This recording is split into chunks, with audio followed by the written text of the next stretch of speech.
not understand white supremacy, what it is, and how it works, everything else that you do understand will confuse you.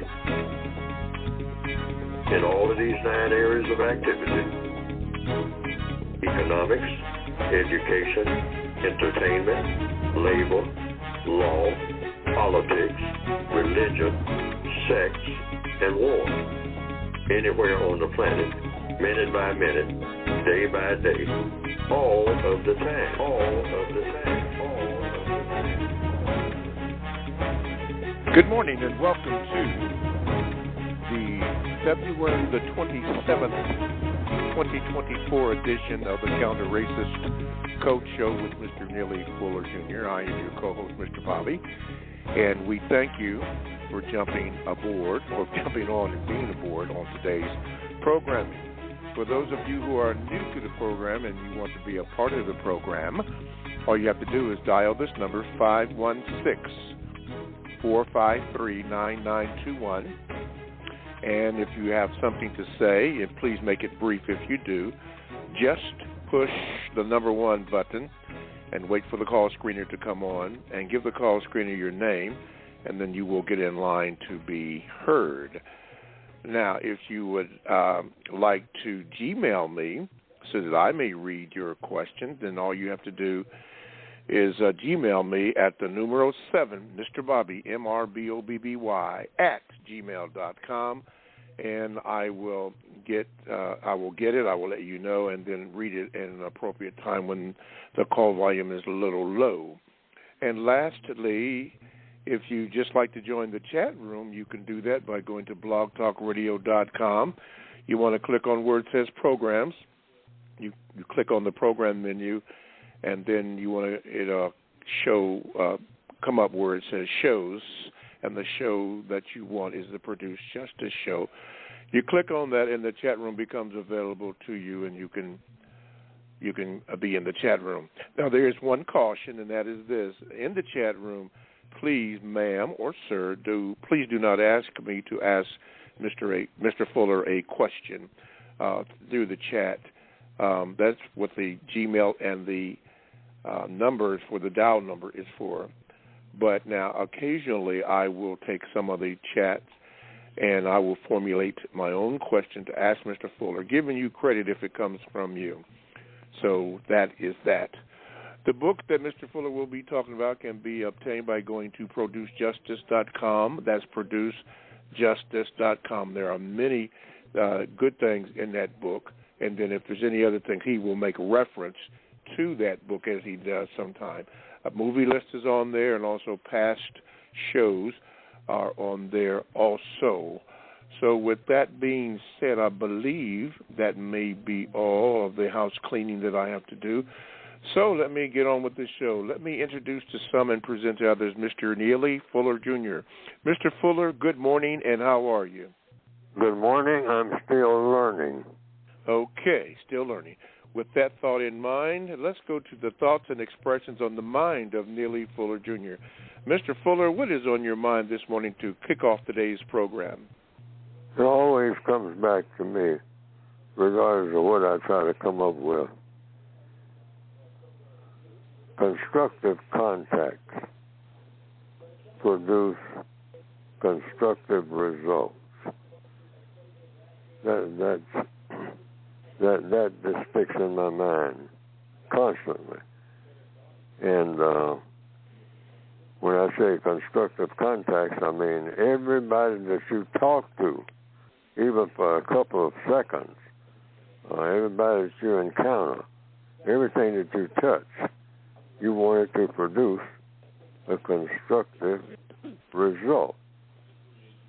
Black people all over the world need that more than anything. Everything that everybody you have a conversation with, after that conversation is over, ask yourself, now, that conversation, what constructive result was produced by me talking to that person, or that person talking to me? That will solve a whole lot of problems and a whole lot of heartache and a whole lot of confusion, whether it's a white person, a non-white person, young or old, male, female, whomever. Any contact that you make, after that contact is over, that's on a job or anything, each and every contact should produce nothing but a constructive result. That you, when you break contact, you say, now, was that constructive? That's your question. Should always be. We should be like a laser on that. That will carry us farther than just about anything that I can think of. People are always saying, well, what are you talking about? Sometimes you find you sound like you're just despairing, and you're telling us to despair, and you're not.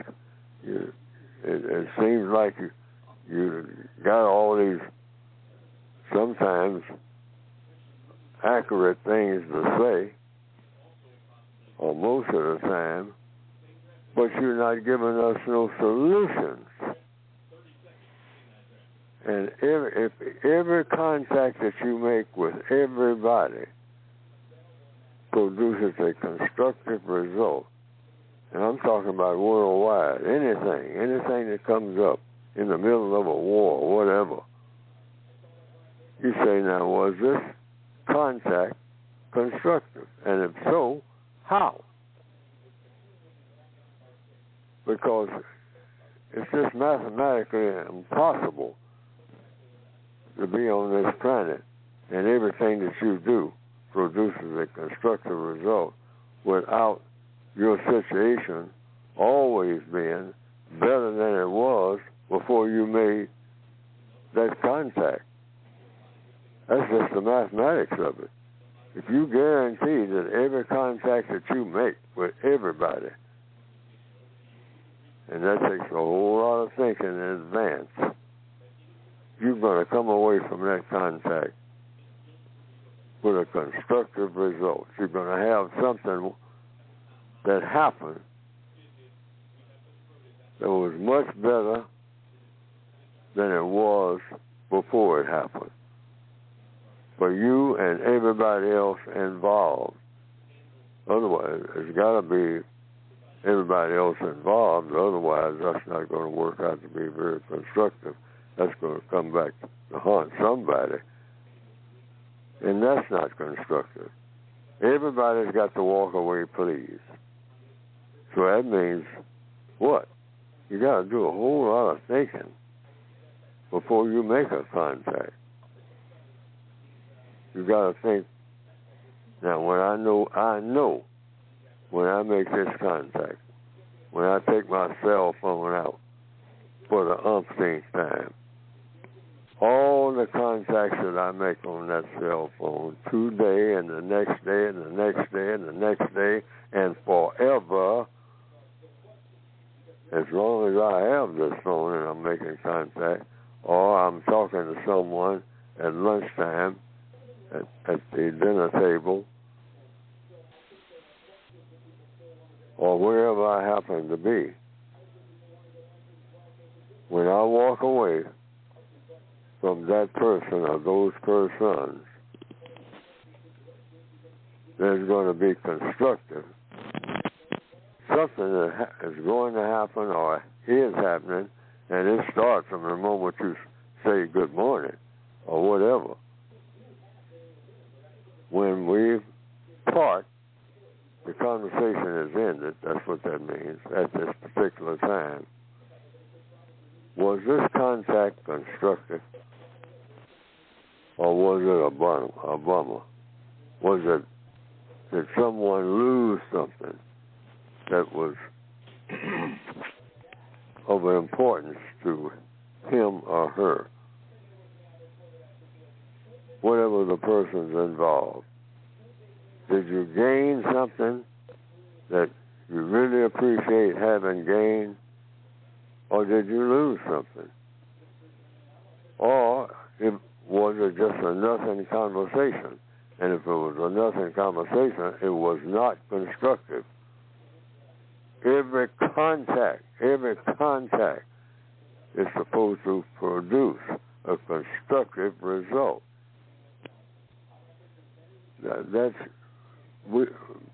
Black people all over the world, starting with this very moment, we should just start saying that in our own minds and saying it to other people. Constructive contacts produce constructive results. We want all of our contacts, period. Don't even open your mouth to say anything unless you know in advance. Now this is going to produce a constructive result. But everybody who is within earshot of what is being said.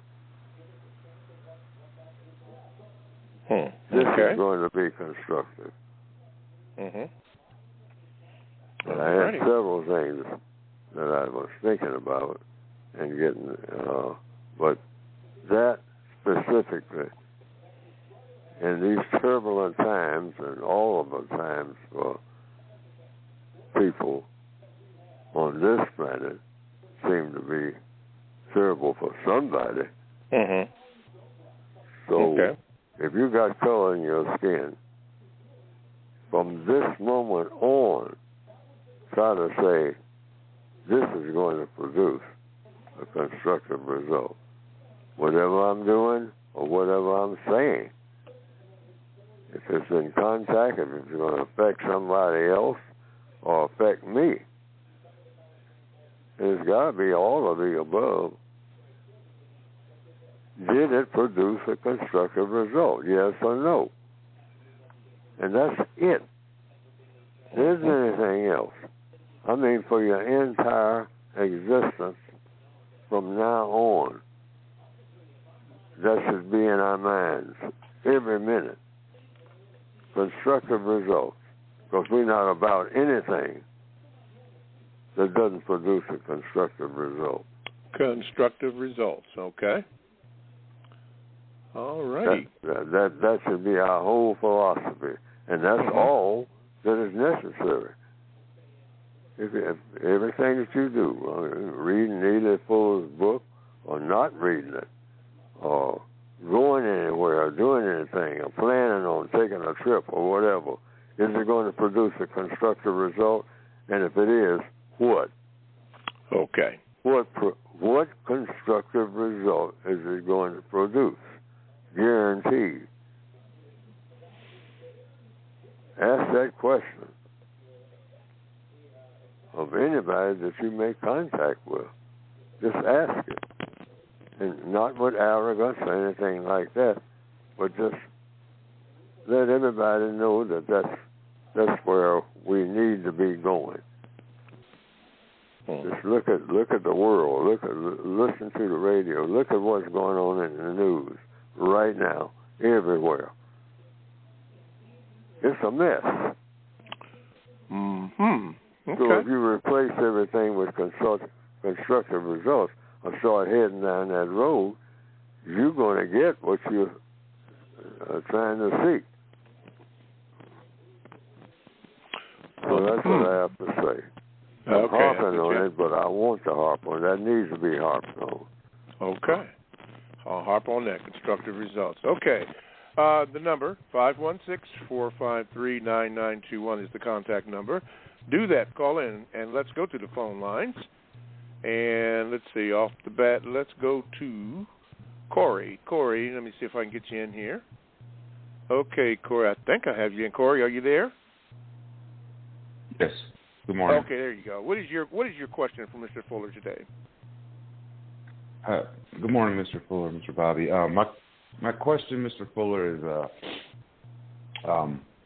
expanding on what you just said was on your mind this morning. In following my code and seeking to get to constructive results,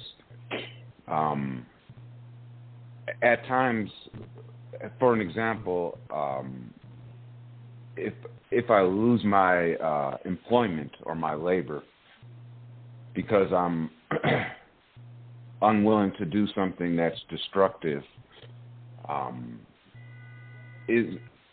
seeking to find the constructive result of when something like that happens. What's a good counter-racist logic to use when something unfortunate happens in your attempt to follow the code? Same thing. I mean, you can't miss. And all problems are solved through the process of doing what? See, you can't lose sight of that either. All problems, I don't care what the problem is, in the Ukraine or anywhere else, all problems are solved through the process of doing what? It's something you do to solve problems. People always ask me, when are we going to get to the doing part? I'm saying it all the time. All problems are solved through the process of doing what? If you're going to solve a problem, questions and answers. That's universal. That applies to everybody, no exceptions. It applies to all creatures, all kind of animals.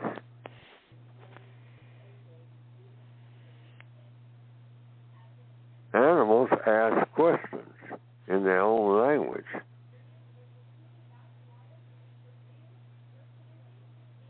All creatures, all problems are solved through the process of questions and answers. So if you're in a situation where you had a problem, and people are always talking about the problems they got, just ask a question. And the question is what I started off the program with. Sir, ma'am, this thing that we're talking about, is it going to produce a constructive result? That's one question. Then you move to the next question. If so, how? And the next question. And the next question. Stay in the question lane. Don't be real cautious about making any kind of statement. That's on a job anywhere else, because that's what it sounds like you're talking about. All problems. When I think back, I should have done more of it, but I didn't have that formula then. I had it somewhere in the way that I went about doing things, because every time I do it, it was successful. But I didn't know that that's what I was doing at the time. And I said, many years after I was in the situation, I said, I just kept asking questions and staying away from making statements about what I think and all like this. I let other people do the thinking, because I ask the questions. See, when you ask a person a question, you don't have to do a whole lot of thinking. Just be ready with the next question. Because you're saying, I don't know. That's what you're saying when you ask a question. I don't know. I'm coming to you because you got all the answers. That's what you're really saying. That's why I keep asking you these questions. Because I'm assuming that you got the answer. And a lot of people, particularly with black people and white people will always assert themselves as a rule that they got the answers, unless they're being evasive. Yes, sir. So just stick with that. And somewhere along the line, it sounds like you didn't do that. That's what I'm talking about. People will say, yeah, I'm listening to you, Mr. Fuller, but you don't know my situation, so. And then they'll tell me about what the situation was. And I said, in that whole thing, you didn't ask one question of those people. You were running your mouth about who you are, either directly or indirectly. Big mistake. Big mistake, yes. All righty. Corey, thank you for your call. Listening to Mr. Fuller's answer, you heard what he said. Now listen to what he said. He said that all problems are solved through the process of questions and answers. So the question is, what is a process? Process. The process is just the questions and answers. There you go. Process. You got to give it a time to work. Process. A process. He said it. Process. Through what? Questions and answers. And I find that many of us do not give the process time to work. Just ask one question after the other without giving the process a chance to work. You got to do it. You got to do it. Thank you, Corey. Continuing on the, thank you for your phone call. Let's go to Victor in Canada. Let me see if I can get this over here. Victor, Victor, you are, let's see, wait a minute, buffering. Okay, you're on. What is your question for Mr. Fuller? Well, hi, good morning, Mr. Bobby and Mr. Fuller. I was just wanting to ask a question about if you focus on the constructive results, and you've said in the past that I should forget everything else and only focus on the constructive result. Like the previous caller, he was talking about losing employment. How you stay on focusing only on the constructive result when you have everything else that's going on in the background, and you said to forget about everything else. You still do the same thing. That's what I'm saying. These are laws of the universe. They're not Neely Fuller's laws. I mean, these apply. I had to find that out. I mean, you know, these are laws. These are universal laws, and universal law will not be violated by anybody. That's just the way the universe is set up. So these are things that you discover. I didn't invent this. I'm just talking about it because I found out that stumbling upon things like people do, like scientists do. They stumble upon things that are already there, rather than the illusions that have been put out here. I mean, do this, do that, run all over the place, run up and down the hall screaming. Does that produce a constructive result? Well, maybe, and maybe not. Maybe running up and down the hall screaming produces a constructive result. But it depends on the process and what you're trying to achieve. If you're doing it in a play or making a movie, and somebody's going to give you $1 million for the way you ran up and down the hall screaming, well, you ask the question, did we get a constructive result out of that scene that I just did? Depends on the circumstances, what you're talking about. You're an actor. But now on a job where you were operating a forklift, and somebody came and said, well, you're not going to be operating the forklift anymore. We're going to teach you how to operate this other machine. So run up and down the hall screaming. Now, did that produce a constructive result?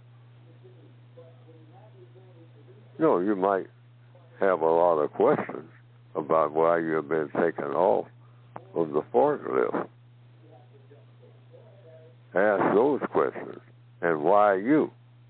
And probably no one else. And ask, is that the correct thing to do? See, just one question right after another. Don't deviate. Once you start making statements, that's where the problem begins most of the time. That's the way it's happened with me, and I've observed it in other people. Most of the time, when you start making statements, that's where the stuff, it doesn't seem like it would work that way, but somehow it does. But if you stay in that question lane, next thing you know, the person trying to answer the questions, blah, blah, blah, blah, blah, I tell you what, buddy, I'll get back to you. And then the next thing you know, evidently they went and talked to somebody else who talked to somebody else about all these questions you were asking. And so they came back and said, that's all right, you can stay on the forklift. Okay. But you did what? You stuck to the code of questions and answers. Just keep asking those questions and have another question ready and have two dozen other questions ready. Okay. Right. The process of questions and answers. Questions and answers. It'll always take everybody where they should be. It won't take everybody where they want to be, but it'll take everybody where they should be. Questions and answers. All over the universe. That's a universal law. All righty. Let's take a little break, and then we'll get Nicole and Talise and all that and more coming up right here on the CRCS. All right. The Calibration Code Show with Mr. Neely Fuller, Jr., and we thank you for listening to the program. And if you would like to get in contact with the program or have a question for Mr. Fuller, 516-453-9921 is the number that you would employ. When you get to the call screener, give the call screener your name so that I can properly give you an introduction and have Mr. Fuller answer your question. Now, if you would like for me to do it, to ask your question, which I have a few here from people who have written me, just use my Gmail. It is the numero 7. Wow, I almost forgot my own Gmail. In fact, I did. It's because I'm drawing a blank. But it's the numero 7, MrBobby@gmail.com. The numero 7, MrBobby@gmail.com. And I will get it and I will read it, and we can go on from there. And also, you can join the chat room if you'd like. All you have to do is go to blogtalkradio.com, and you want to make sure that you click on where it says the program menu. And then when you do that, when you click that on, then you want the shows will come up. And when the shows come up, you want to get the Produce Justice show, and then you click on that, and the chat room is available for you. Yeah, that's it. Okay, and then I'll get it and let you know all about it and all that kind of stuff. All righty, let's see here. I got jammed up on my Gmail address. Woo, the numero 7, MrBobby@gmail.com. Yeah, that's it. Okay, let's see here. The books that Mr. Fuller will be talking about, you can get that by going to ProduceJustice.com. ProduceJustice.com. All righty, let's go to Nicole. Nicolette. Let me see if I can get you in here, Nicolette. Okay, Nicolette, you're on with Mr. Fuller. Good morning. Hey, Grand Rising, Mr. Fuller, Mr. Bobby. Okay, so Mr. Fuller, I have a couple of questions, very quick and fast. Okay, so at the end of the Holy Bible, which always will be my Christianity foundation, however, I have noticed that I'm moving towards another technique. In it says that until you call me by my name, then you shall suffer, but I didn't quote that correctly. Do you think that in the era of your time, my grandparents' time, that because they was collectively had the one mindset, that's why things was different? And then do you think that a lot of these teenagers are out of control these days because of a lot of doctors and lawyers and stuff give a lot of their rights when parents take their kids to different things and try to make decisions? The doctors or the lawyers say, hey, even though that's your parent, you still have the right to make your own choice. And then lastly, have you ever... Wait a minute. You got to follow the protocol, because it's your first question, then give Mr. Fuller a chance to answer. Oh, that's okay. What is your first question so that he could answer that?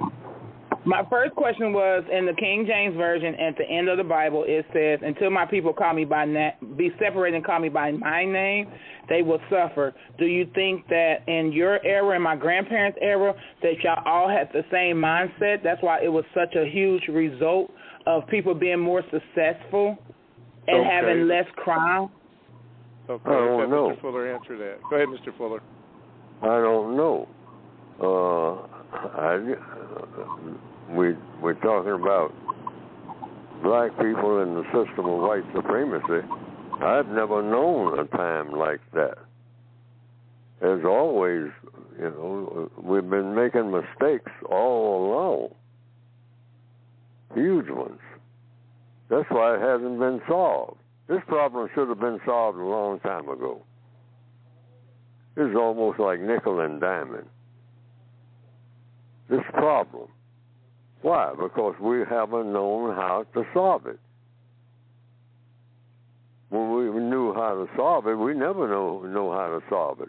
We're still fumbling and buffing into things and stumbling over this, and we're a mess. We were a mess then, we're a mess now. Mm-hmm. You can't look back on any era since the beginning of the system of white supremacy and say, now those were the times, those were the good old days. Like Mom's Maybe said, the good old days, they were terrible. People keep talking about the good old days. Mm-hmm. Okay. So it just comes down to what you're specifically talking about. Now, you might talk, some days are better than others on account of people got constructive results. But nothing has ever been the way that it ought to be or nowhere close. Okay. What's your second question, Okay, thank you for rephrasing that, because I was meaning that more baby boomers had blue-collar jobs and was homeowners.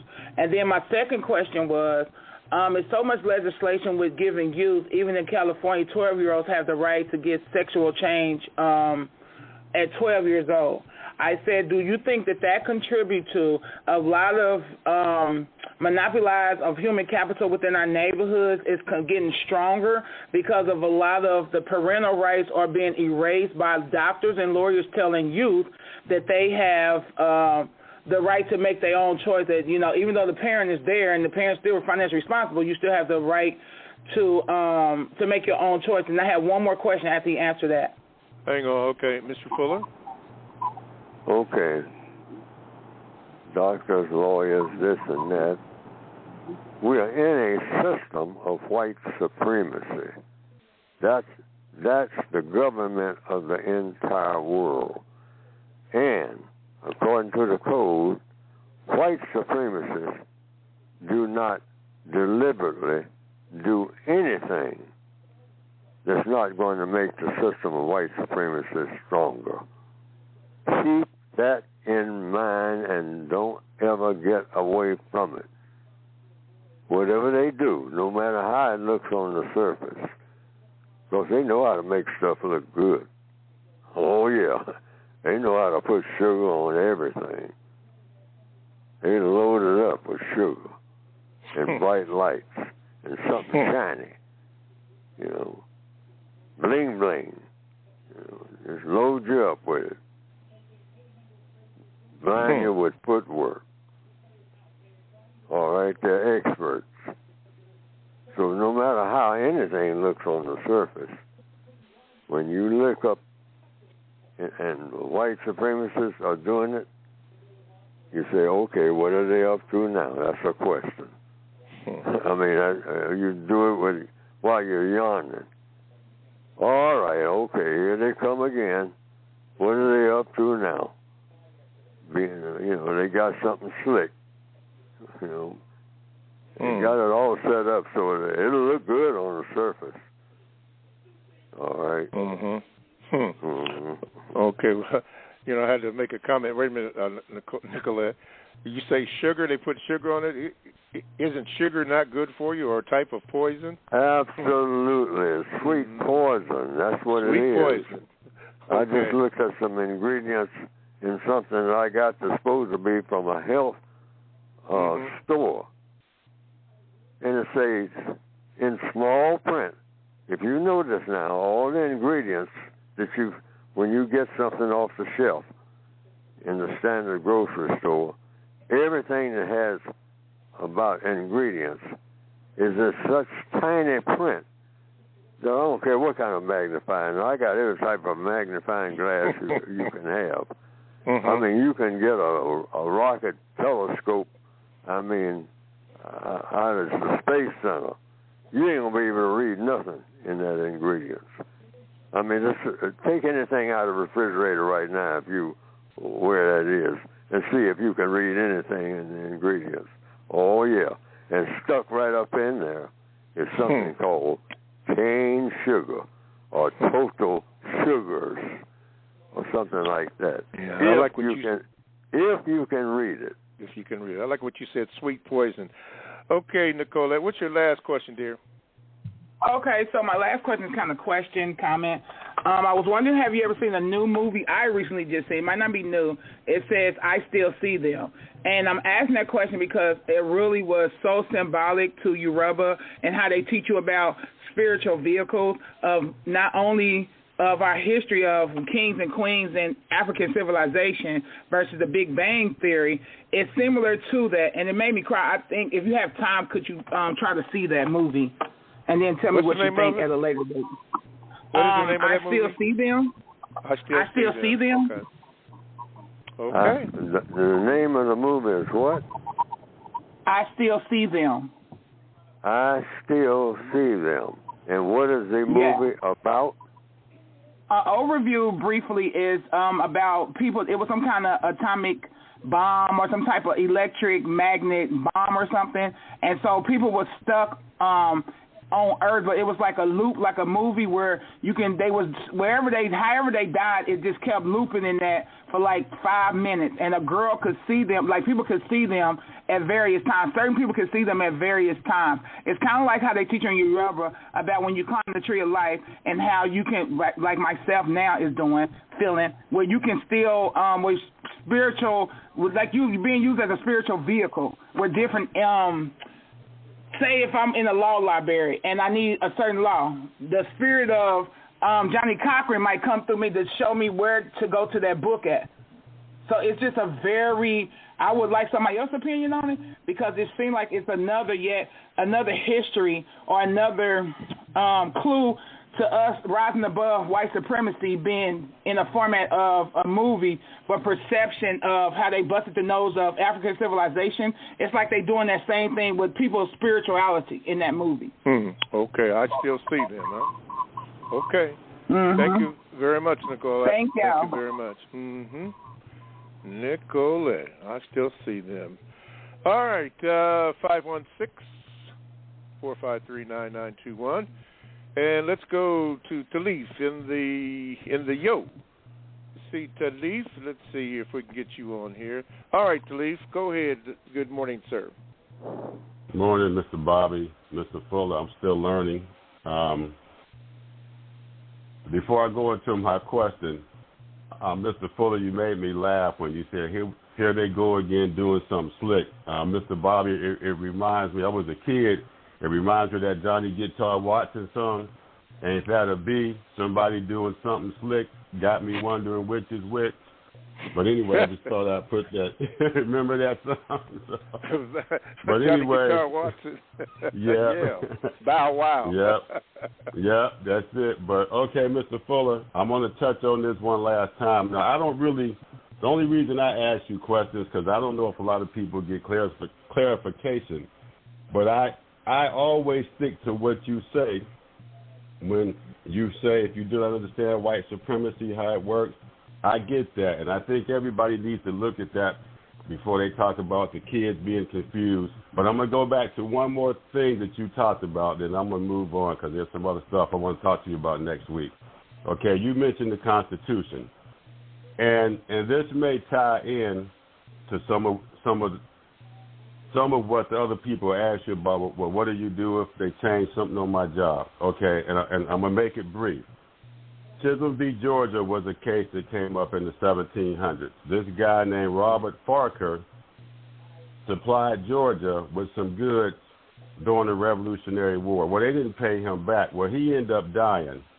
And there was a guy named Alexander Chisholm that took over the estate. So he went to sue the state of Georgia. Well, they said no because we're sovereign. Anyway, it made its way to the Supreme Court. Well, the Supreme Court ruled that at that particular time, state sovereignty was a myth because, you know, when the king had power, it was only the king could do no wrong. So anyway, the Supreme Court with Justice John Jay ruled that sovereignty lied within the people because the states at that time, it was a myth and they were still relying on common law. But what they did 2 years later, they kind of circumnavigated that. For those of you who don't know what that means, I sailed on ships for years. And that's how they came up with the 11th Amendment to say, well, the states now have sovereign immunity and the government can't get involved. So, Mr. Fuller, even when you get a win, they change the game on you. And I think this ties into what these people were talking about with their jobs. What do you, even though you ask questions, if they change the game, Mr. Fuller, I know how to handle it.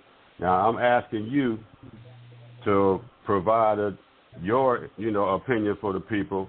Even when you get a win and they change the game, and like you say, it will only confuse you. How do you handle that when they change the game, especially when you tell the people, look at the Bill of Rights and the Constitution? And I'm going to leave it right there, Mr. Bobby. Thank you again for taking my call. Oh, and one last thing, Mr. Bobby.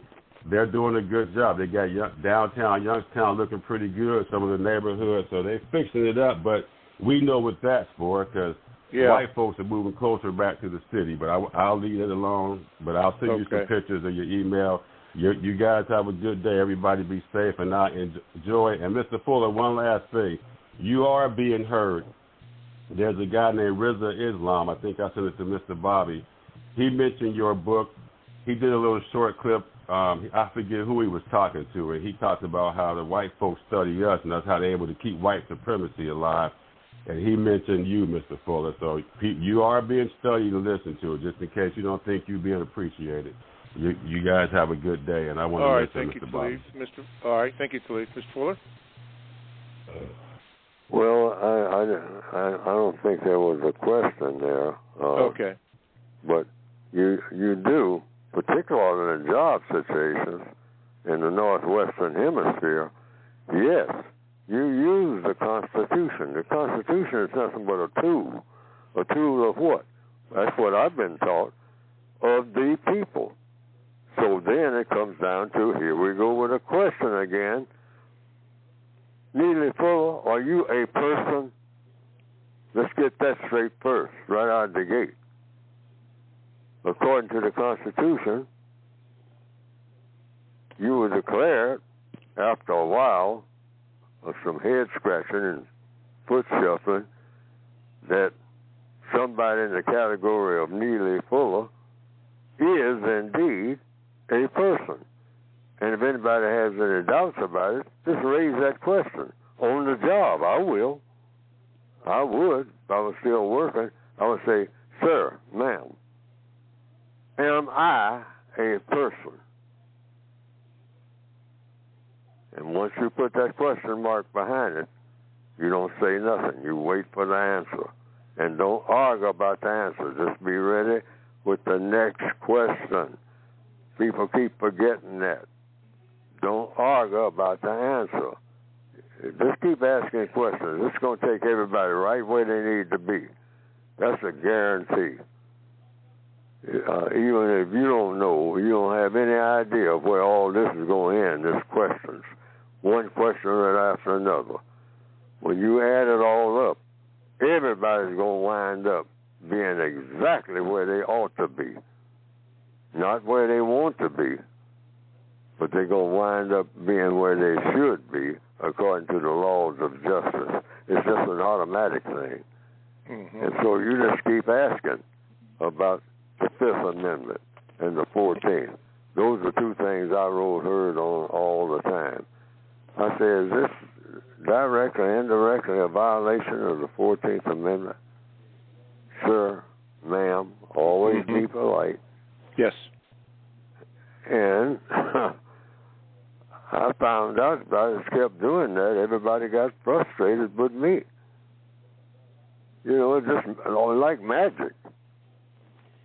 Everybody winds up frustrated but me. And they say, well, we hadn't thought of these things. Well, those are statements, so I didn't answer my question. I say,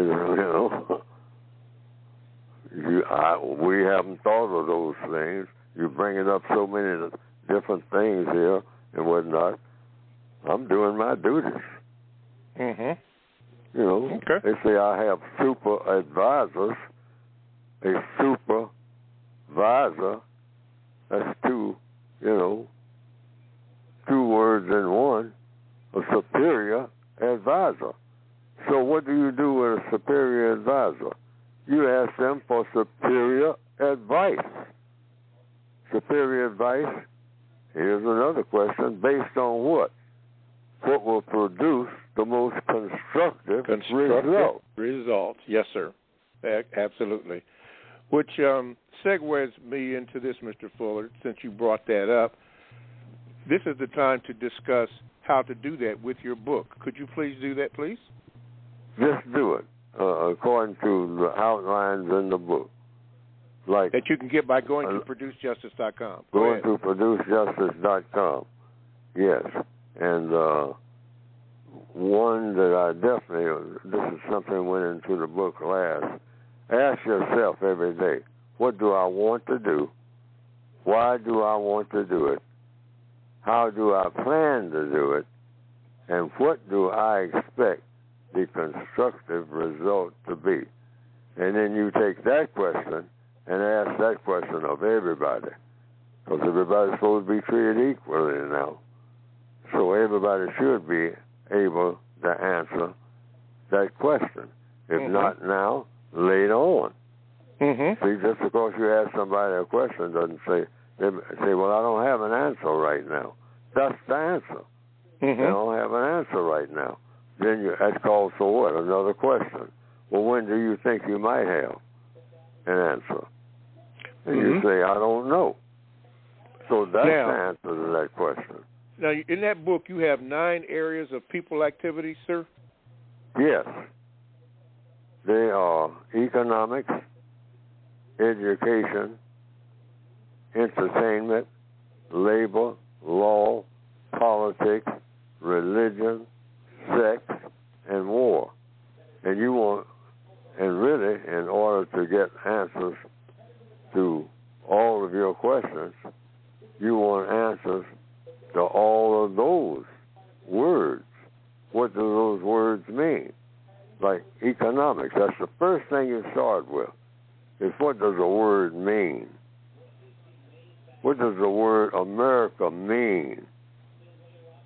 And that's a hard one for black people to come up with.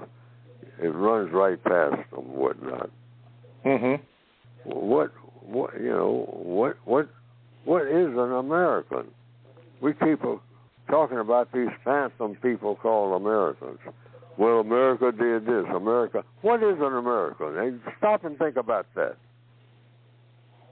Are you one? Is the person standing next to you one? And why? See, just keep asking questions. Why is that person an American? What makes a person an American? When is a person an American? What does an American do that nobody else does? So you might have 1 million questions about just that one word. Black people need to pay attention. We always call ourselves super rappers and all like that. Rapping is about words. What does every word that comes out of your mouth, what does it really mean? Yes, sir. And so these are codes up. These are codes. Yes, these are codes. That's what all this is in the book. about what to do and what to say. Yeah. All kinds of examples and whatnot. It's kind of raggedy. Correct? Yes, there's suggestions. And the way to read the book, really, because that's the way I read my own book, is just to pick it up and turn to any page and then think about what I read.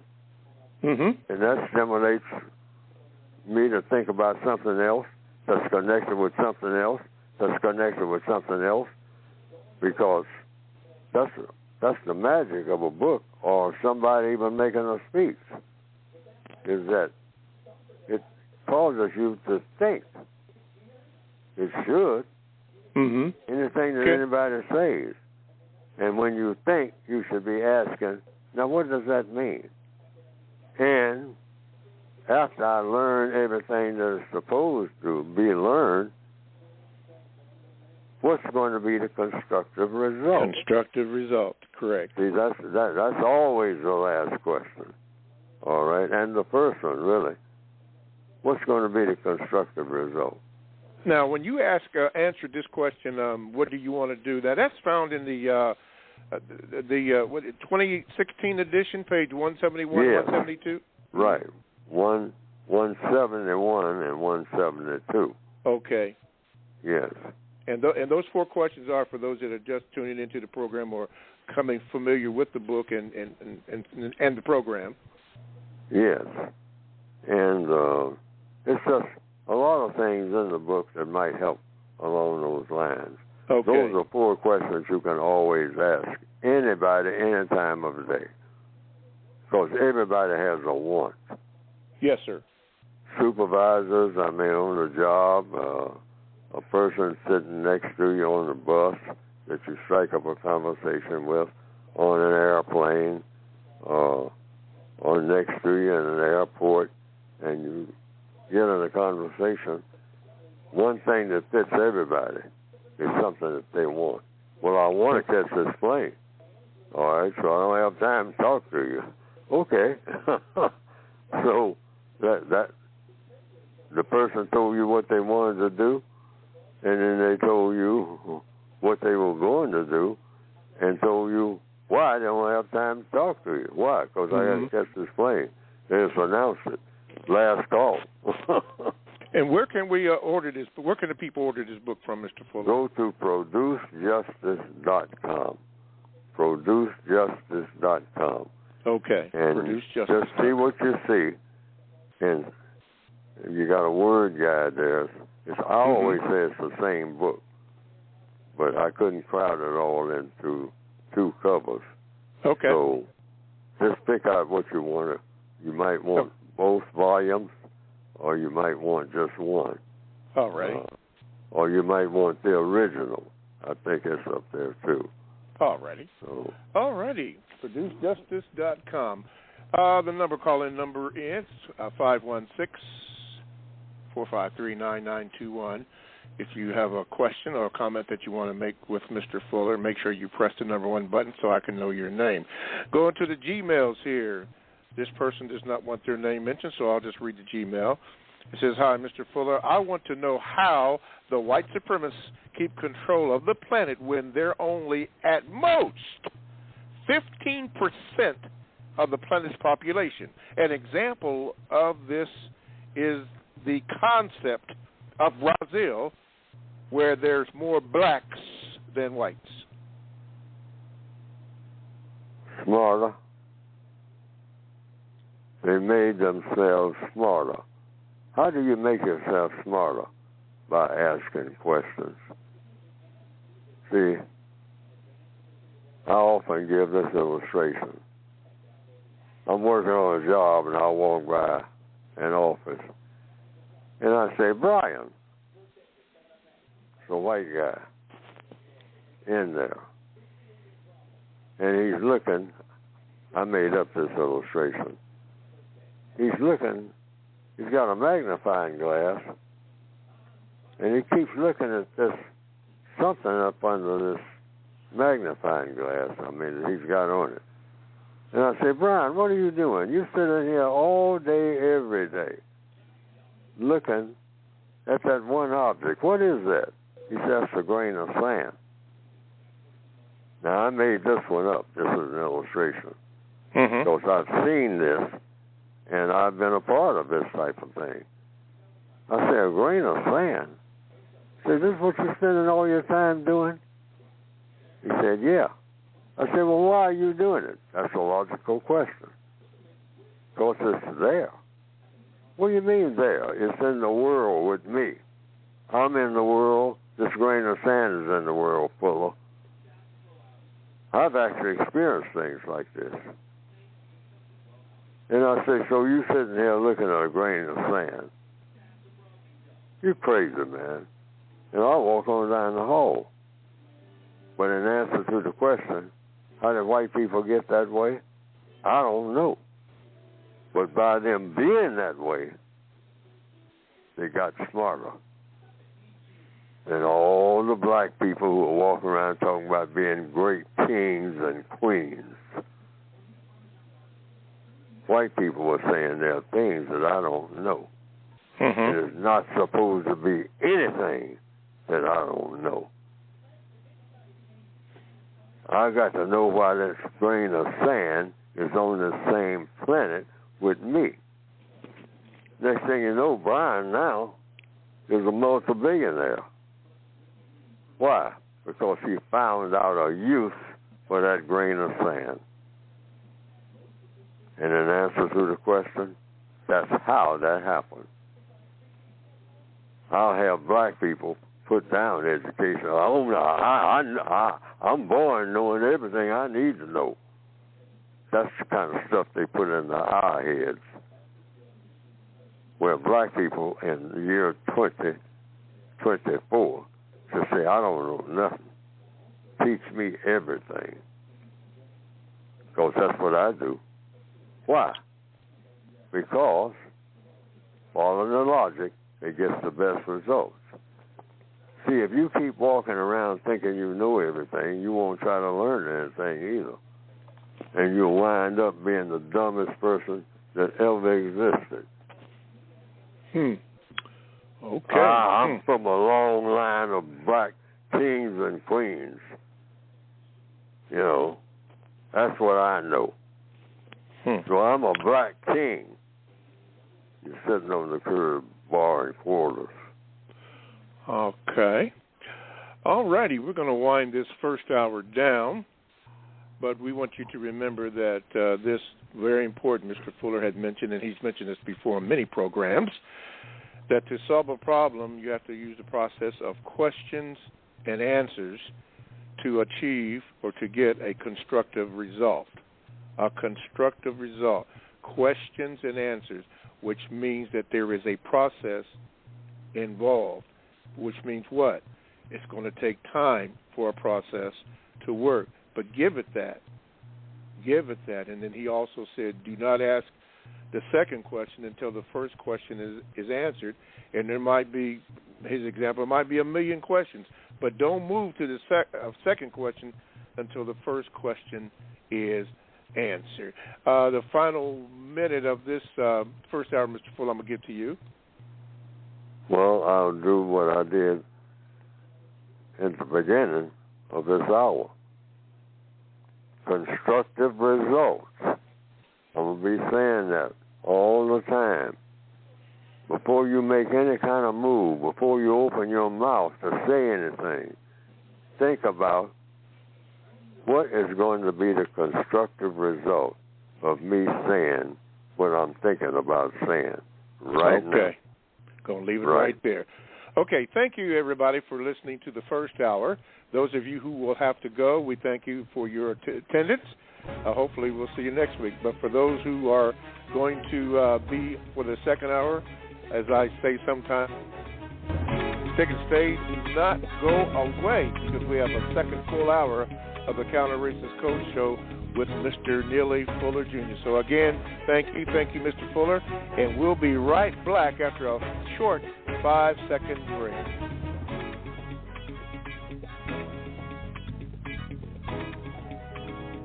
All righty. Just a little early, but welcome back to the second hour of the Generation Code Show with Mr. Neely Fuller Jr. We thank you for listening. Contact number 516-453-9921. Make sure if you have a question, as Ryan has done in Buffalo, so that I can call your name. I'll give you a call screen of your name. Thank you, AP. I see you on there. That's how you do it. Then I'm able to get that and then get it and then make sure you give your name to the call screener. And then when I click to you, you are on and you may ask your question to Mr. Fuller. Now, if you don't want to do that, you can also Gmail me at the numero 7, Mr. Bobby, MrBobby, @gmail.com. I will get it. And I will read it when the call volume is not strong. I will read it, and just like I did the other one a few moments ago in the first hour, and then you can respond to it. I will let you know that, though. You can respond to it and go with there. And lastly, you can join the chat room by going to blogtalkradio.com. And when you get that, you want to click on where it says Programs. And the program, when you click on that, the program you want, where it says Shows, is the Produce Justice Show. You click that on, and then when you do that, the chat room becomes available for you. And you can go in there, and there's some interesting chats that go on in there. And occasionally I will pick up one and formulate a question to ask Mr. Fuller. But please, ma'am, please, sir, do not use the chat room to ask me a question to ask Mr. Fuller. You can call in or Gmail me for that one. Okay. Books. So, yeah, the second hour books. Go to producejustice.com. You'll find a variety of things on there. Mr. Fuller discussed that at the end of the first hour, how you get those books. Books of suggestions. Yes, make sure you do that then. Okay, I think that is all the house cleaning that I have to do on this one. So let's go to the phone lines. Remember, 516-453-9921. And Ryan, let me see if I can move this over here in Buffalo. Thank you for holding. You're on with Mr. Fuller. Go ahead, please. Okay, good morning, Mr. Bobby. Good morning, Mr. Fuller. Good morning, everybody. Yes, sir. Mr. Fuller, real quick, I have a question. You kind of touched on it earlier in the show, but my question is, according to the system of white supremacy and according to the code, are black people human? That's my question. No.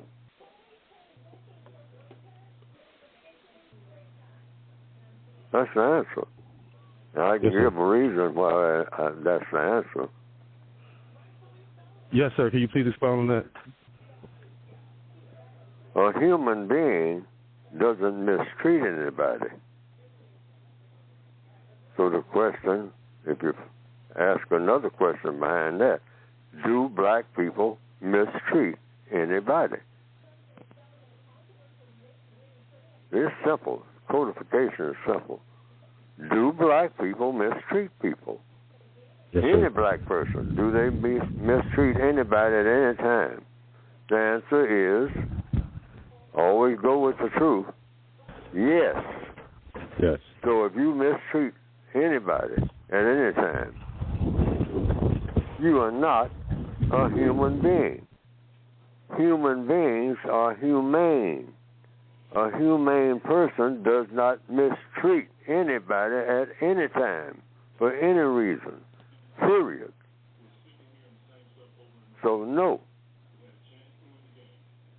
I've never met a human being. I've heard of them, but I've never met one that fits that description. A person has never mistreated anybody, directly or indirectly, and a person that helps people who need the most help, have always done that? No. So in answer to the question, I said a two-letter word. The truth. No. Yes, sir.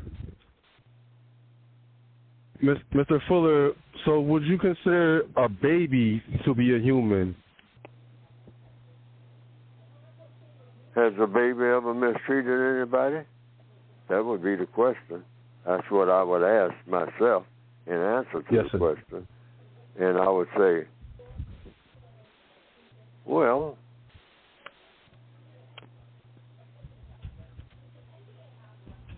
now that I've been asked, I'd have to think about it. I have to think about it. I never thought of that one. See, that's how the code's supposed to work. On this program and the code book itself, now I have to think about that because I just answered no. Nobody's human.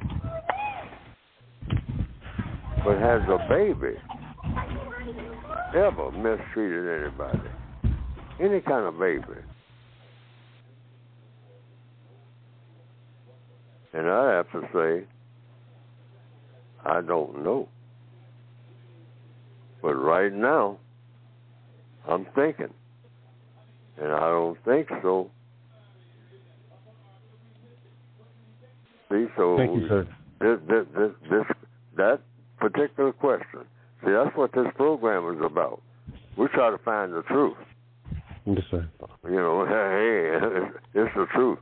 We don't, you know, how you think about the truth, well, you can think about it in the kind of way you want to. But first thing you do is get the truth. Mm-hmm. And the truth, the answer to that question, because there is an answer. And it's either yes or no. Yes, Do babies, a newborn baby, has that newborn baby ever mistreated anyone? Now that I'm thinking about it, possibly the baby can mistreat the mother when it comes out. Well, I'm thinking as I go along now. See, you're causing me to think. And when I'm thinking, I got the answer to the question. It appears no. A baby is human, rather. A baby has never mistreated anybody. See, that's the standard. Have a definition for a word. A human being never mistreats anybody. All right? Is a baby a human being? Which means, has a baby ever mistreated anybody? Well, now a person can stretch it and say, what religion you're going to pick. According to the religion, everybody is evil. Depending on what religion you have, if in the religion, some segments of the religion of Christianity, you're born in sin, all right? And in sin means you mistreat people, you might, you know. So a baby, the answer would be yes. That a baby is not, or rather, the answer would be no. A baby is not a human being because a baby has been born in sin, and a baby born in sin and got to be saved again. That's what preachers tell me. You're born as rotten as you can be. So you got to be saved. Oh, and born again. See, I'm thinking as I go along right now, but you made me think. Oh, wow. Your question makes a person think. That's why I see black people don't laugh. You know, black people like to do a whole lot of talking, but we don't like to do a lot of thinking. I mean, we just run off at the mouth all day long. Seriously. We even have a song saying talking loud and saying nothing and all saying like nothing, that. Yeah. Mm-hmm. Good question, Ryan. You done started something here, my man. Thank you. Thank you, Mr. Bobby. Thank you, Mr. Fuller. Yes, sir. Okay. Yes, sir. Thank you very much. That was refreshing. Yeah, it was refreshing. Okay, don't forget that when you call in, especially the person that just happened to call in on the 516 prefix, please give the call screener your name. Before we get to you, AP, Mr. Fuller, this has been boiling for about a couple of weeks here, and so thought I would just go ahead and ask it. In group, we were discussing your compensatory definition of justice, which you have said many times.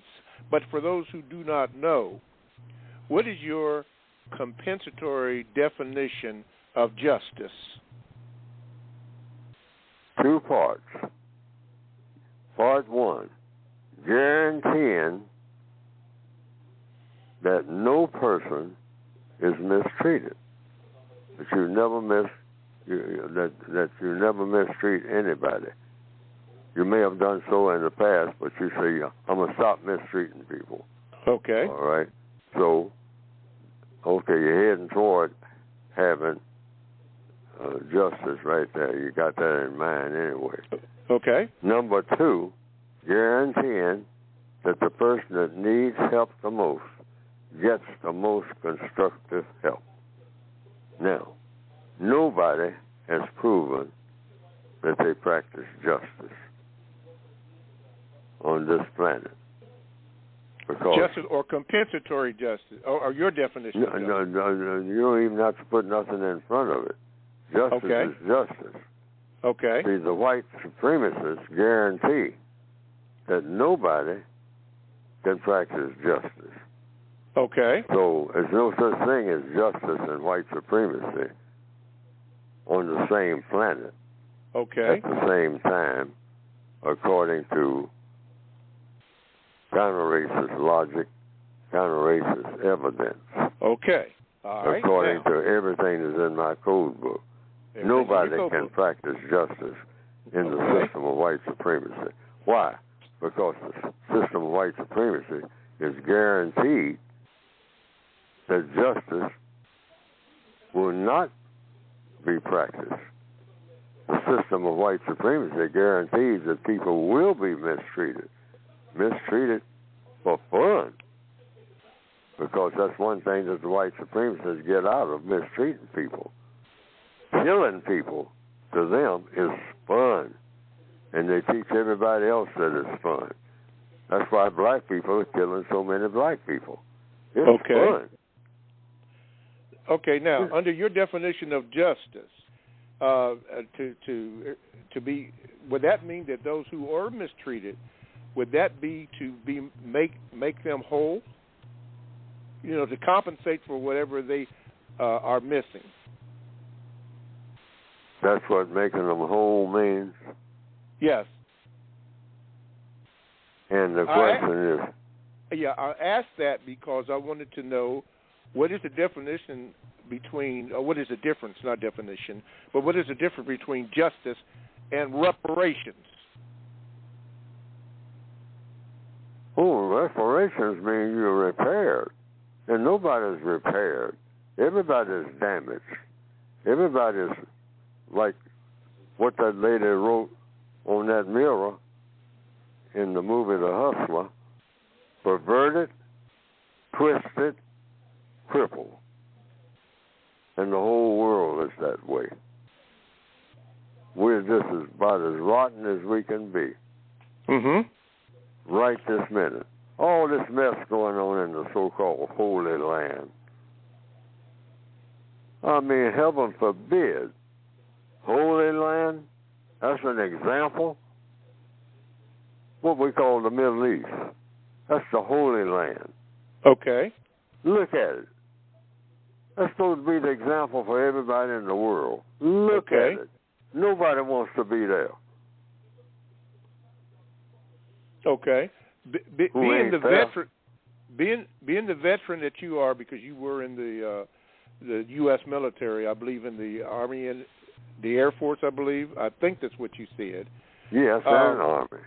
Yeah, okay. Now, Army at one time, Air Force at another. Okay. Now, with that being said, since you were there, and you've seen that stuff, when I understand that the Japanese were paid reparations for being interred here or internment camps and all that kind of stuff, they were made whole. So what's the difference in that term? They were made whole, repaired. What's according to whom? Okay, according to who? What did they receive? Were around. Were they given that? I made an apology for being camped up in internment camps here in the United States, or the so-called United States. Well, I understand that they made a contract, and the contract, from what I heard, if I got it correctly, and people can correct me if I didn't get it correct, everybody who was on the list of people who were put in those concentration camps out in the desert got $20,000. That's what I heard. Is that correct? Somebody that's what I heard can also. correct me, but I think that's what I heard. That yeah, they I got heard that also. $20,000 per person. Now, the question was, were they made whole? Was that a repair job? I don't think so. Okay. Nowhere close. Because what I Okay. call reparations is the damage has been done. Do you know if they were given an apology, those that got the $20,000? Oh, I understand why you're giving an apology, but I'd like to squeeze this in right now. Okay. That's one thing that a black person should never ask for from anybody ever is an apology. There's three things you don't ask for ever. Ever. As long as you are breathing. You never ask for an apology. You never ask for love. And you never, never, never ask for respect. Okay. Ever. Okay. Now, that's in the code book. That's in the code book. That's written down. Code book. Okay. Yeah, these are three things you never ask anybody for. Okay, so under white supremacy, reparations, I'm asking now, under white supremacy, reparations do not exist? Reparations hasn't existed according to the code for black people. We haven't been repaired. We're nowhere near being repaired. Look at us killing each other. I mean, right there. Under the system of white supremacy, you are damaged. Everybody who is under this system. The white supremacists are supremely damaged people. They're perverted. They're crippled. According to what? Neely Fuller? No, according to the evidence. You can't be, you can't, repairs. You can repair a car. But you can't call anybody in this system repaired. Nowhere close. And I'm not the only one. I mean, every preacher stands up and, I'm somewhat familiar with, what they call Christianity. They've been telling us this like forever. It's a church on every corner. That's a repair shop. Okay. I did my duty. They're saying they're trying to do their best. Okay. I said I would ask the question from the group, but here's a brother right here that may have something to say about that. AP, let me get you in here, AP. Wait a minute. Let's see if I can. There you go. AP, good morning. Go ahead. Good morning, Mr. Bobby and Mr. Fuller. Great program today, as usual. I want to raise a VGQ and ask a couple of questions because it's very relevant to what has been discussed today. First of all, a question was raised or a statement on today's program that was about why are white supremacists able to gain and maintain their power, especially being a minority of the population on planet Earth. That was discussed today, correct? Yes. Yes, sir. All right. So one of the questions that I have, and I'd like to stay on the line, and I'd like to ask the second question after the first one. Based on the fact that they are smarter than everyone else, how would you have that as an issue that they are smarter than everyone else when it's been determined that they are one of the greatest liars and the most deceptive person on the planet Earth? How can anyone combat a liar when they do a very good job of suppressing truth? Then I have another question to ask about that. Let's give Fuller a chance to answer that. Mr. Fuller? How does one combat Yeah, give me that first question. Go see it. Wait a minute. AP, give him just that first question alone, please. How does anyone combat a liar who is great at suppressing the truth? Meaning it gets to asking, this has been an ailing question and an issue of contention, especially with you, Mr. Fuller, who say that, and I think a lot of frustration comes from us as black people or anybody listening who want to give white supremacists so much praise, so much power to them being so much smarter than anyone else versus them being the greatest liars and deceptive in terms of what they do. Then I'll be able to back that up with my next question. I want to answer the question directly. How does one combat it? Somebody telling a lie with the truth. That's how you do it. That's how you do it. See, the code is about being razor sharp with your answers and your questions. You know, I know we have a tendency to ramble. I ramble more than anybody, so I can't, you know, I need to really practice whatnot, just sticking. You know. Okay. How do you combat a lie? That's really the question from anybody. With the truth. Okay. Just tell the truth. That is correct, Mr. No, man, that didn't happen. I was there. That didn't happen. Well, so-and-so said, hey, I was there. There was just 3 people there. I was one of the 3 people. Mr. Fuller, I know what happened. What's your second question, AP? The question, the reason why I'm asking that is that we see in the system of racism, white supremacy every day how, and Mr. Fuller's alluded to this, they are great at evading questions. So we see that the truth, that's the absolute answer that I had, okay, with the truth, but they are great at dodging questions. They are great at evading truth being revealed. So my problem with that, Mr. Fuller, I don't want to give white supremacists so much that they're smarter than everybody else when they use lies to try to suppress the truth, and they don't care. The evidence proves, Mr. Fuller, that white supremacists don't care about what others think about what they do to gain and maintain that power that they have. Wait a minute. I'm trying to get the question. Yeah, so you'll move from one question to another. So your second question is what? The second question is, what do you see in the method of what white people do, what white supremacists do, to evade the truth in the manner that they do? And it's not that, to me, it's not that they're so much smarter.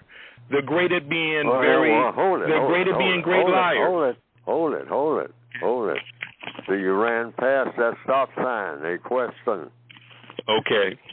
Okay, so start over again. See, this is codification. That's why we need a code. See, we don't in a conversation like this, compensatory results. 1, 2. Question, answer. Question, answer. I mean, once what I call our feelings get involved, then we start rambling all the way from the question. Every question has an answer. No such thing as a question without an answer. So that's where we get lost. That's where I get lost, because I do that a lot. So briefly, AP, what is your second question? The second question is... The second question is, Mr. Fuller, which is a part of the first question, how can we get to combat... How can we get... Okay, that's and what is the best method other than truth? Because it has been demonstrated, Mr. Fuller. Hold it. Question mark. Mr. Fuller. Keep telling the truth. Now, see, I'm answering the question. Yes. See, we got to learn how to ask a question. That's another thing. We start getting involved and we deviate from our own question. I've done that. See, that's a mistake. Mr. Fuller. When you find out that they are excellent liars, what do you do? Exactly is the question. That is the question. That is the question. When you find out that they are good at lying, what do you do?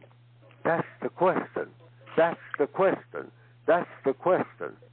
We always talk about what do we do, not how we feel. See, once you start talking about how you feel, that's always a mistake. Feelings are all over the place. Feelings change every 2 minutes, if not sooner. Mm-hmm. That's why we need a code. Ask a question, get the answer. It will always take everybody right where they need to be, and that's a guarantee. We want guarantees. Our feelings do not guarantee anything. Black people's feelings, oh man, boy, do we have feelings. I don't want to give the white man that. Wait a minute, that's a feeling. Give him what? I don't want to give him credit. Because he lies and everything else. Well, wait a minute. Are you giving him credit for lying, or is he good at being lying? Or what is the question, and what to do about it once you come to the answer of the question? So we're trying to come to the answer. You become better at telling the truth. So what is the answer to his second question, Mr. Fuller? He's a better liar, you become better at telling the truth. That's the answer. That's the answer. Okay. If he can still lie, and his lie comes down, Mr. Fuller, to understanding the fundamental question as to they have proven that they don't care about whether you can bring that truth to them, and it takes a long time to break through the practice and the method of what white supremacists do in terms of being the greatest liar. I mean, we see this every day. We have 2 wars going on right now and an election year that's coming up later on. The lies are continuing to prevail and do what they're doing. Hopefully they will be broken, and I absolutely agree with you and knew this. As you've said before in some of your other comments before, you have an answer, but you want to also either confirm or you wait for an answer that's coming. You answered my question for you. I appreciate it so much. I wanted to raise that awareness because racist white supremacists are the greatest at lying and being deceptive. That doesn't necessarily mean to me, and I think that this is the frustration of what black people get or people of color get, is stop giving them so much credit to be so much smarter when they are great at being deceptive, and they use all the information that they get from us. They study everything. So obviously they study us, and they don't care anything about the truth. They will continue to be a lie. If they don't care about the end results, they don't care about how depraved what they do and how low their goals, they'll continue to do that. That's all I want to say. Okay. I got you. I'm up against the break, so I got to do that. And then we'll go on. Thank you, AP. You're listening to the Counter Racist Code Show with Mr. Neely Fuller, Jr., and we are so grateful and thankful for all of your calls and your comments, and we want you to continue to do that, and you can do that by calling 516-453-9921. That number is 516-453-9921. When you get that number, give the call screener your name so that I can hopefully give you a proper introduction, and then you can ask your question. Ask your question.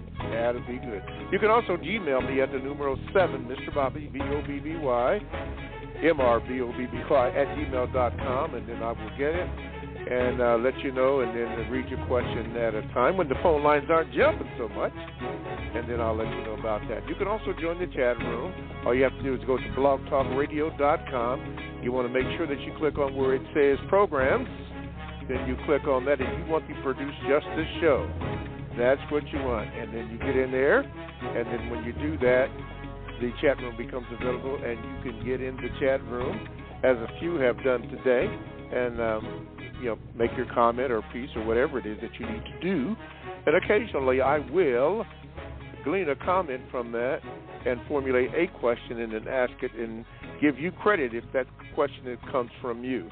But do not use that platform to ask me a question, to ask Mr. Fuller. That's what the 800 number. That's what the call number is in the Gmail. Okay. Books.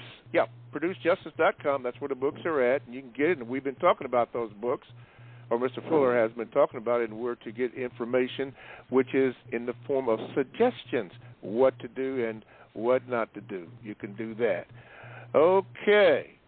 Let's go to, because the phone lines are jumping, so let's go to the Midwest. Okay, we got Leona and Raymond and Toussaint. Let's go with Leona. Leona, get ready. Let me see if I get this cursor over here. Okay, Leona, you're on, Mr. Fuller. Good morning. Good morning, Mr. Bobby. Good morning, Mr. Fuller. Morning. Listen, I wanted to circle back right quick about that refreshing question that was asked earlier about a newborn baby, whether or not that baby is a human being.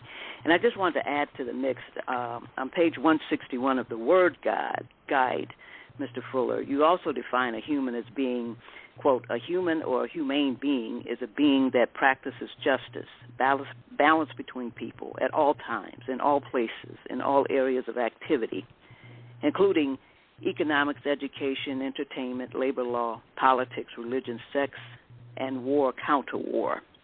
I've seen, a few wonderful little newborn babies, and I don't see how they've mistreated anybody, but at the same time, I don't see how they've been able to practice, justice, balance between people in those 9 areas of activity. So with that definition of a human being, that other part of the definition of a human being, I guess technically the little baby doesn't qualify just yet. Okay, I guess that's a VGQ. But my question is, Mr. Fuller, on one of the radio shows online, I heard Dr. Frances Cress Welsing talk, and she talks about the game of chess a lot in some of her talks. And the goal of the game of chess is for the white king to checkmate the black king. And the white part of the board, they always move first, and they play offense and defense. And the non-white or black part of the game, they play defense, offense. But I heard Dr. Welsing say that, quote, Neely Fuller's book is like a chess manual for non-white people who are dealing with racism, white supremacy. I heard her say that on, I think it was the Blake radio show. Now, I don't know anything about playing chess, but my question, Mr. Fuller, is do you play chess, and do you think that quote is applicable? Or I guess that's 2 questions. Sorry. Do you play chess, Mr. Fuller?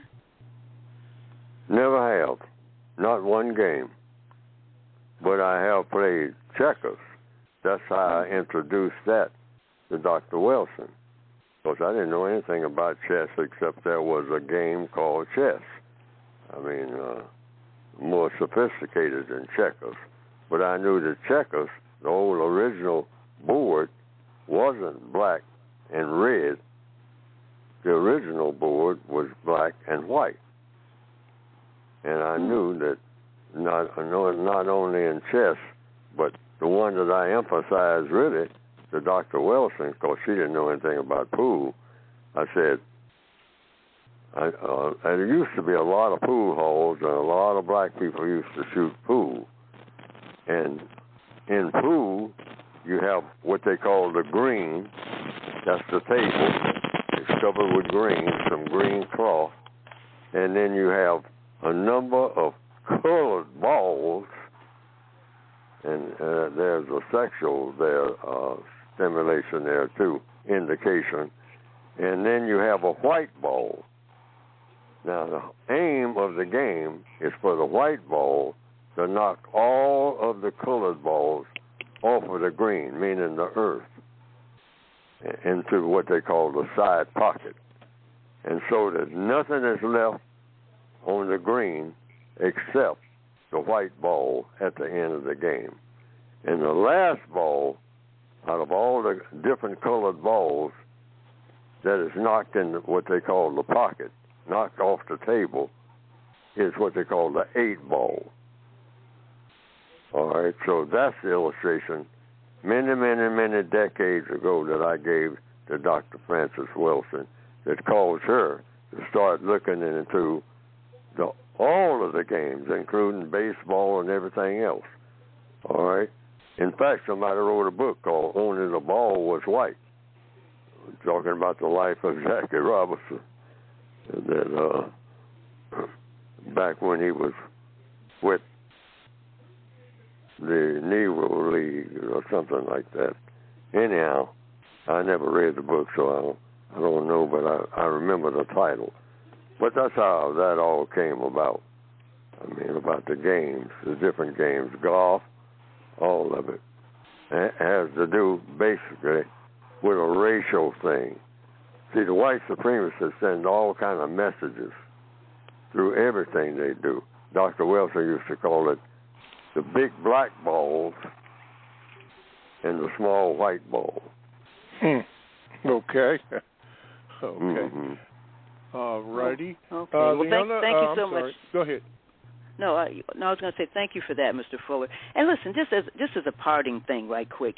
I guess this is another VGQ. I know oftentimes we talk, not we, but recently I was on a Zoom meeting dealing with the history of African civilizations, and the presenter happened to talk about some of the great kingdoms back in the day, and he also happened to mention how one king and queen were sisters and brothers, and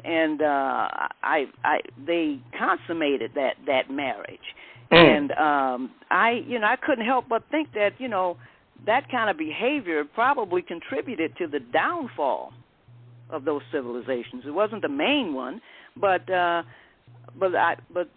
obvious that we lost somewhere along the way because we're in the condition that we are now, and I guess more will be revealed. More will be revealed. Okay. Thank you for that. Thank you so much. Thank you, Mr. Fuller. Thank you, Mr. Bobby. Okay. Okay, before we move on, listen, just put this in your mind or in your memory. Check it out. Yeah, research anything that Mr. Fuller says or I say. In basketball, everybody's been talking about Caitlin Clark, this basketball player, women's basketball player from the University of Iowa, being one of the all-time leading scorers in women's basketball, particularly Division I. But before they crown her that, check out Lynette Woodard, and her contributions to basketball, and even before her, Pearl Moore. Check that out. Get some information about that. It'll help you understand what's going on. And one more thing. Before Rosa Parks, which we all know about, there was Claudette Colvin. Check that out. All righty. Going to Georgia, and that's going to be Raymond. Raymond, get ready. Raymond, you are now on with Mr. Fuller. Go ahead, please, sir. Yeah, Mr. Bobby, Mr. Fuller. Good morning, Mr. Bobby. Good morning, Mr. Fuller. Good morning. Yes, sir. Yeah, I got a VGQ and a question. Not a VGQ, a comment, Mr. Bobby. Mr. Bobby, I think if a person asks a question 2 times, you're supposed to take that question. Mr. Fuller shouldn't be asking them what they say. I mean, we got to preserve Mr. Fuller. You understand? Take that question. I understand, but listen, sometimes Mr. Fuller cannot hear the question, and sometimes Mr. Fuller asks me to repeat the question, and sometimes people jam those questions together where he doesn't really understand it, so I have to go through, and he's asked me to do this to try to make it plain. Yeah, that's what I'm saying. Like, once you go the second time, you say, I don't understand the second time. That question is supposed to come to you, and you relate to Mr. Fuller in the simplest form. Yeah. Okay. I'll take your VGQ. I got a You're good. Yeah. You're good. I got a question, though. Mr. Fuller, is what going on in the Middle East a clear definition of the people that have the power to produce justice, doesn't want to produce justice, and the people that have the will to do it doesn't have the power. Is that a clear definition? Yes. In answer to the question, yes. Yeah, you can elaborate on that. Thank you, Mr. Bobby. Thank you, Mr. Fuller. Okay, you're welcome. Yes, that's a good answer. Thank you. All right, Mr. Bobby, respect. The white supremacists have the ability to make the world the way that it ought to be. Why? Because they have the most power. They have more influence than anybody on the planet. So when you look at black people doing things that they shouldn't be doing, the white supremacists know how to put a stop to it. Mm-hmm. You know, if they want to stop people of color from crossing borders, they know how to stop it. If they want black people to become very, very, very, very smart in doing things that need to be done, they know how to do that. But they don't choose to do it because they like being what they are, white supremacists. And a white supremacist believes in guaranteeing that people will be mistreated and that the people who need help the most won't get it when they can provide it because they are the greatest people on the planet in the greatest position on the planet when it comes to power over people, creatures, and things. There's never been a system of government more powerful than the system of white supremacy. But it's an evil system, and it needs to be replaced with a system of justice. It's just that simple. Just because, and this has been alluded to on many of the programs, well, how can you be a smart people and be so evil? Well, you can be smart and be evil. I haven't heard even the people in theology of any religion say that whatever they call demons or the devil, they'll say, the devil is no dummy. I mean, you know, people kind of implying that if you do things that shouldn't be done, that you're dumb. No, if you're doing it and getting away with it, you ain't dumb. The person that's letting you get away with it is dumb. That's the math. Well, I don't want to say it like that, but because that makes me feel bad. Well, keep feeling bad if that makes you happy. But if you want to remedy the situation, hey, the antidote for being dumb is to get smart. How about that? Try that on for size. That's according to the code and according to the evidence. You don't sit there and say, well, he's smarter than I am, so I ain't going to try to get smart. I'm going to let him keep being smart and keep being evil, and I'm going to complain about it because that's the smartest thing for me to do. Because I ain't got time to be smart.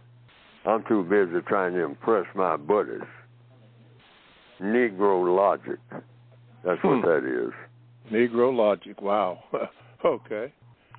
All righty. Before I take the last call, I was asked from a brother from the concept of French Guiana to ask you a question about a movie. It might be one you have seen, Mr. Fuller. The movie is called The Big Country, starring Gregory Peck, Gene Simmons, Carol Baker, Charlton Heston, Burl Ives, Charles Bickford, Alfonso Bedoya, Chuck Connors, Chuck Hayward, and a bunch of other people, which I've never heard of. Have you ever heard of that movie, Mr. Fuller, or have you ever seen I've heard that movie? of it. I've heard of it. I've never seen it.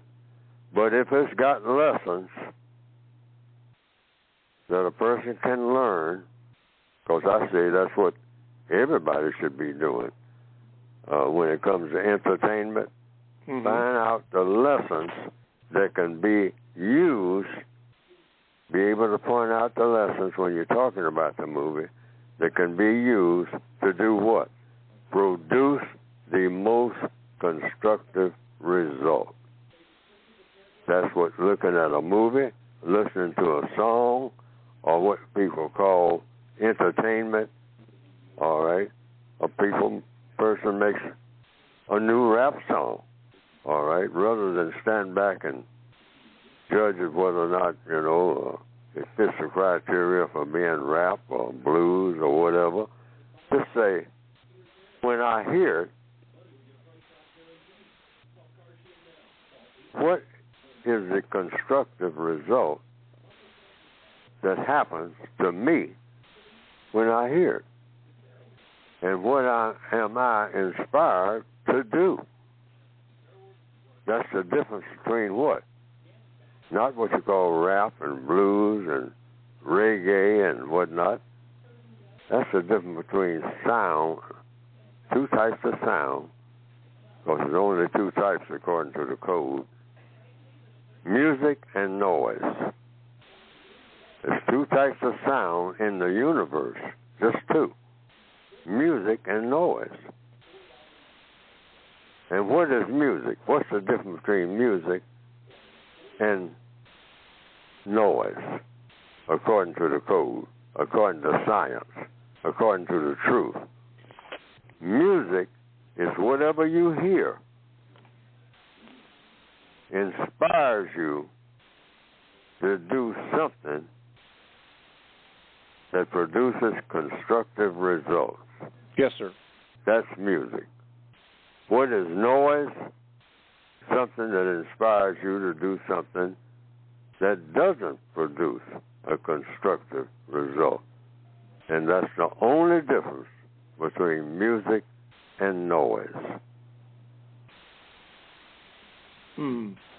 Okay. All righty. Let's go to Brooklyn and Toussaint. Get ready, Toussaint. I'm going to click you over in here. And there you go, Toussaint. You're on with Mr. Fuller. Good morning. What is your question? Good morning, Mr. Bobby. Good morning, Mr. Fuller. I have two quick questions. I will make them brief.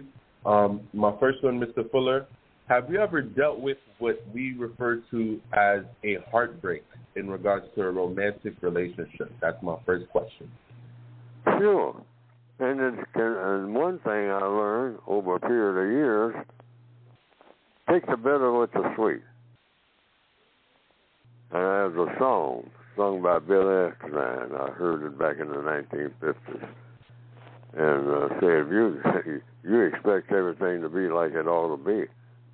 You're already off track. If you ever do that, yeah, take the bitter with the sweet, because there's going to be some bitter and there's going to be some sweet. It's just a matter of whether or not the bitter is not as bad as the sweet.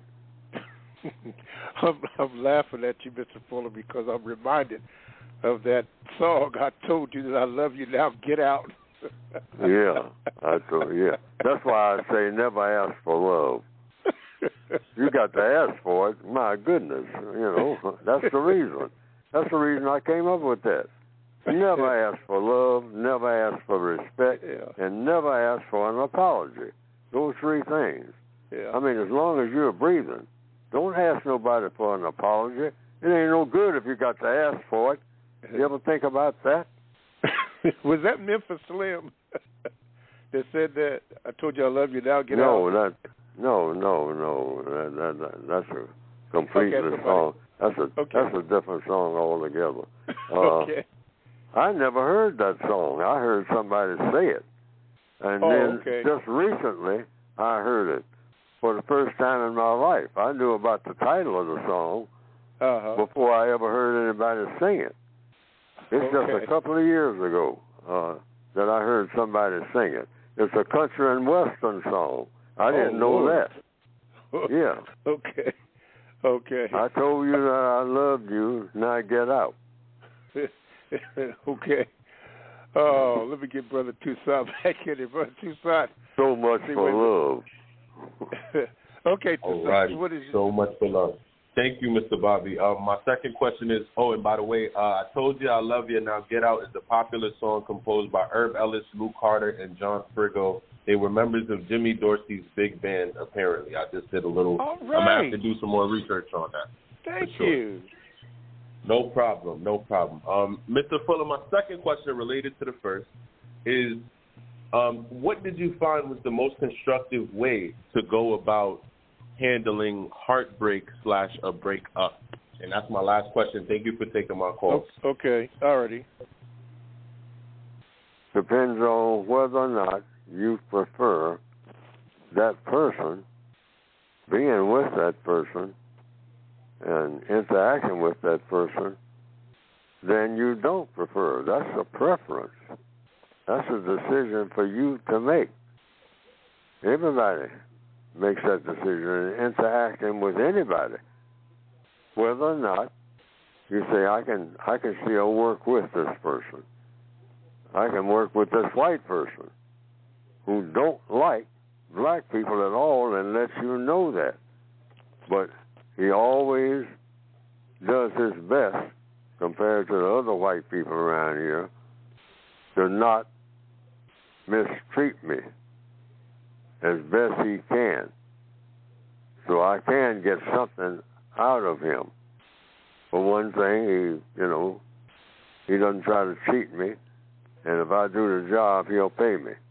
But he lets me know in no uncertain terms when he goes to get a beer and all like that, he don't want me tagging along. And he don't want to sit next to me or nothing like that at lunchtime. He don't want no casual conversation with me. Mm-hmm. All right. See, once you understand that, and really that's a solid part of the code, black people, hey, when white people let you know in no uncertain terms they don't like you, okay, I got that, all right? And I can work with an ocean of white people who don't want to have no conversation with me or nothing like that. I mean, I'm isolated on the job and all like that. Hey, if that's what they want, that's what they want. So it's a matter of what they want and what I want, and see if I can work within that framework. And that's a real important part of the code. Black people got to get out of this. They don't like me. Well, you can just ask this question. What is it to like when it comes to anybody liking anybody? I mean, you can say, is it about likes? And so in answer, going back to the question that just been asked, am I better off, and I got this one from a lady named Jean Dixon, who used to be, advice to people. She's long dead, but her column used to appear in a lot of newspapers. She said when it comes down to relationships, you just ask one question. Am I better off without him or her, or am I worse off? And if you're better off, stick with it. Okay. I mean, am I going to find anybody better, even with all their faults? And the answer is no. You ask yourself that, not somebody else. Am I happier with her, or am I happier, much happier without her? Well, duh. Nobody can answer that question but you. Mm-hmm. That's the way that works. Okay. All righty. All right. Thank you, Toussaint. Couple things here. Somebody wanted to know about Claudette Colvin. She was before Rosa Parks. Did you know that, Mr. Fuller? I say recently, within the last 7 years, I knew that. Did you know that Claudette Colvin was set? What happened to Rosa Parks had happened to Miss Claudette Colvin before that? I didn't know about her specifically, but I had heard that had happened hundreds of times. Yes. And black people were beaten, killed, yes. Just right down to the line. All about that bus thing, where to sit on the bus. Isaac, and I've sat on the back seat of many a bus, and I've seen people arrested, taken off the bus from where they were sitting. That was routine. Right up over my head was that rear seat for colored, and that's where I was, and that's where I sat. Why? I didn't want to go to jail and get beaten. That's why. Yeah, that's right. That's right. Me either. Concerning the critical race theory, and back to AP's point about lies that have been told, and then using the example that you just used, I mean, I didn't even know that. I just went to the back of the bus as a child. I kind of liked it, but I didn't know that we couldn't sit in the front of the bus. I don't know if that was deliberately done to us, but I didn't know. But going back to the critical race theory, it seems as though there are certain things that are omitted from the textbooks to keep us in a state of bondage. How would you respond to that, Mr. Fuller? Now, I want everything that ever happened. Because we started talking about history. See, I don't like history being chopped up. Black history and white history and the history of black civilizations. I just call it, when people ask me, Fuller, how much of your history do you know? I say, I don't know much of anything about my history. And then they ask me why. And I say, my history, let's get it straight about history. Neely Fuller's history, and this is code, is everything that ever happened before the beginning of time and since. And that is code. And I'm saying, you can take your choice and use that to describe your own history, because you'll be telling the truth. My history is every grain of sand that ever turned over on the moon. That's a part of my history. My history, Neely Fuller's history, according to Neely Fuller, based on logic, is everything that ever happened before the beginning of time and since the beginning of time. And that is the truth. Why? Because I'm a part of this universe and every other universe that ever existed. Very profound. And that's the truth. That's the truth. So it's just a matter of how much history. I've asked this question many a time. How much history do you need to know? Because my history is everything that ever happened. So how much, that thing about this is Black History Month, I mean, that's the white supremacists telling us, oh no, history is everything. And I want to know everything that ever happened. How about that? How about that? Gotta leave it there. Okay. We ran out of time. I hate to, too, because you was getting ready to get in it. But anyway, thank everybody for listening to today's program. It was just great. Thank you, Mr. Fuller. Thank you for all the calls and comments and so forth. They're all good because we are all still learning. Mr. Fuller, we have about 40 seconds, so you get those 40 seconds. ProduceJustice.com, everybody. Mr. Fuller, go ahead. Go to ProduceJustice.com and buy the book if you think it's worth it. And that's an excellent guide. It costs quite a bit, but if you can't afford it, go ahead and get it. All righty. The book. All right. Right, and producejustice.com. And make everything you do produce a constructive result. Very good. All right, hopefully we'll see you next week, everybody. Everybody have a good week. Thank you, Mr. Fuller. Thank you, callers. Bye.